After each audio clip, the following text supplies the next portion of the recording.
Hey, what's up, guys? I'm back up in here, ready to talk to you guys again. This RC Talks about basketball. I'm back, formerly known as RC Talks All Things Basketball. Decided to just shorten my name up a little bit. The shorter my name is, the better I am with it.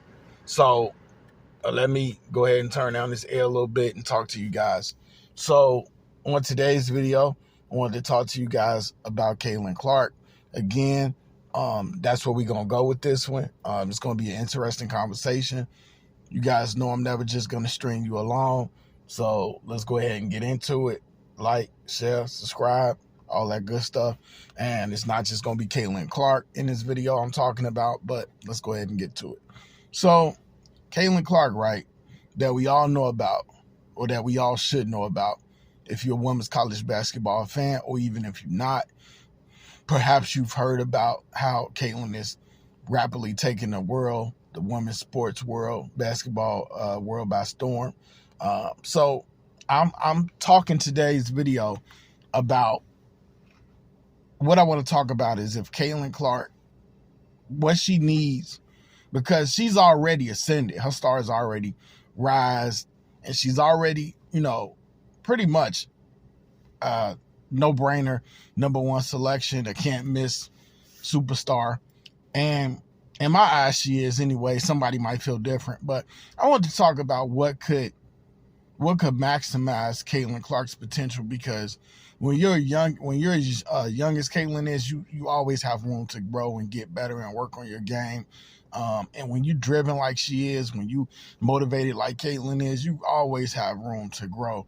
And I wanted to talk about just, what would maximize her potential. So in my eyes, what would make her the greatest player that she could be, is if she was able to get with a agile, versatile big that could block, rebound, pass, hit mid-range shots, stretch the floor.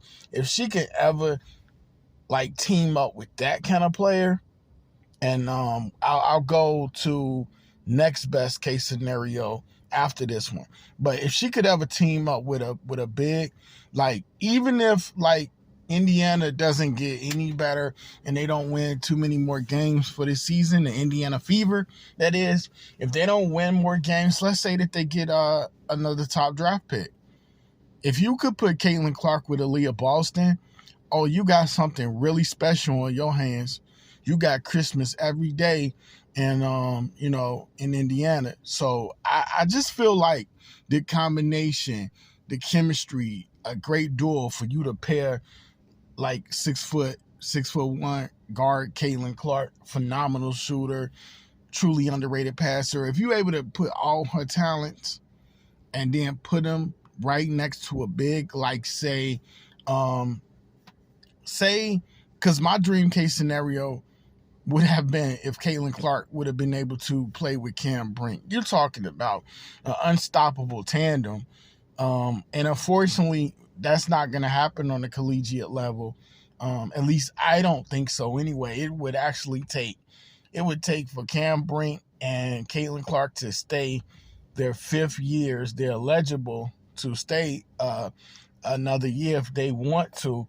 But if you could put Caitlin Clark and Brink on the same squad, Iowa, because there's no way Caitlin will ever leave Iowa. If Brink wanted to play one more year with Caitlin Clark, I would say, please come back, Caitlin. Please come back, because those two would just be something. They would just be complete must-see TV. I just couldn't. It just would be great to watch Brink and Clark work. But instead of that, I think we're just going to get what we have. And no knocking against Monica Cesano, but if you are able, once again, to put Caitlin with a big that can rebound, pass, board, hit the mid-range shot, you're talking about just a dynamic duel out of this world. Yeah, that's what would truly maximize Caitlin, because one thing I noticed watching them play LSU in the championship game was that it was like Caitlin or nothing. And see, the thing is, I'm not devaluing Kenna Warnock or Cesano or I'm not devaluing Kate Martin or Gabby Marshall, but Caitlyn herself is on a higher plane than her teammates. Now, credit to Caitlyn because her leadership abilities, she doesn't have like this big ego. She just goes out and gets it done. And I think it's a difference. Like, let me explain, because I know you're going to push back. And I know you're going to say, well, what about how she hot dogs? What about how she, puts her hands up, the way, she throws up the gestures and, she does like the most. Yeah, well, I mean, to me, that's all competitive spirit in play. But in terms of being a teammate, she's not like, get out the way, give me the ball. She will pass to her teammates. Like, you have to say that she makes passes and she makes them on a dime, spot on. So she has great ability and she's not a selfish player. But I think in the championship game, she just had to be more selfish because the whole show didn't come along with her. Now, just imagine if she had Aliyah Boston. Just imagine if she had like a Cameron Brink. Just imagine if Caitlyn had like a Elizabeth Kitley. Or could you imagine if like Caitlyn had like an Angel Reese? Somebody on the same timeline as her, man. Or just imagine if like Caitlin Clark had like a Dorka Juhasz. Come on now. Just think about it.